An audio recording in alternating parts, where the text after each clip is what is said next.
Part of a pilot's life is what we do outside of the cockpit.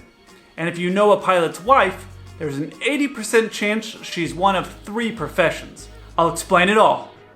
Coming up.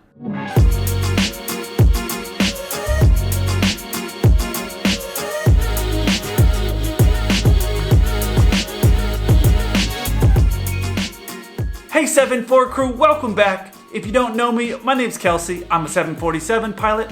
My channel, 7-4 Gear, is all about aviation.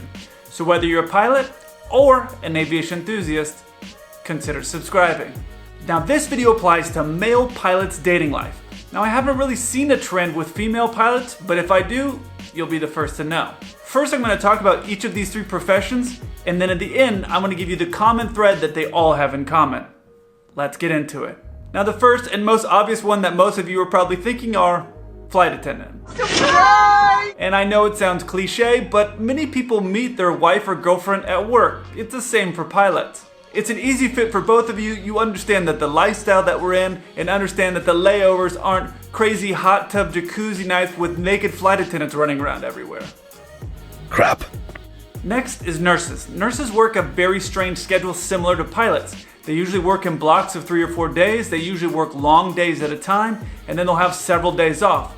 So it makes sense. The schedules kind of fit up, and there's a lot of variance in working either Wednesday through Friday or Saturday, Sunday, Monday, Tuesday, things like that pilots work. Nurses will also have a similar type schedule. Finally, it's teachers. This is a bit of a strange one for me because teachers are the most 9-to-5 type job of these 3 professions.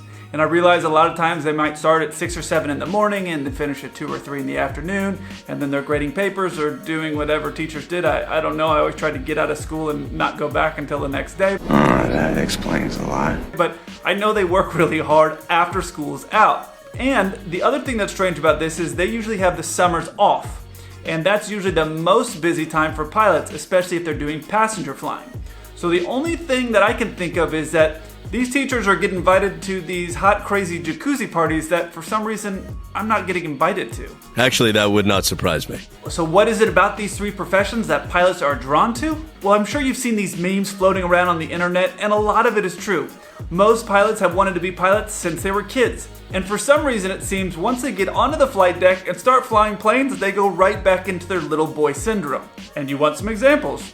Well, sure. You push back, you start your taxi, you're taxiing around, let's say in LaGuardia, you come around the corner, and all of a sudden you see 30 planes lined up. My life is ruined. Now you still have 2 more flights to do that day, so you're not getting home any earlier anyways, but what do? You start whining, complaining, and pouting. Your friend from flight school went to a different airline than you, and their airline got the new 777X, and you're stuck flying this stupid regular normal 777. And now, all you can think about is getting into the cockpit and hitting that button that unfolds those wings. So somebody just got a new toy and you want to play with it. Not true. So what do all these things have in common? Well, teachers, nurses, and flight attendants all work in care industries where they're used to hearing people whine, cry, and complain. So they can probably put up with all your complaining that you're doing. And typically, all 3 are professions where the people are underpaid for the things that they do and usually have the hearts of a saint. Alright crew, that's my theory of why pilots tend to date and marry flight attendants, teachers, or nurses. Now if you're a pilot's girlfriend and you're not one of those 3 professions, don't worry about it. I'm not a doctor. And in most cases, pilots are out talking like they're an authority on a topic that they really don't know anything about.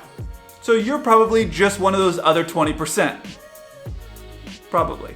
In the comment section below, let me know. Did you ever notice this trend among pilots? I look forward to hearing from you. Until then, keep the blue side up.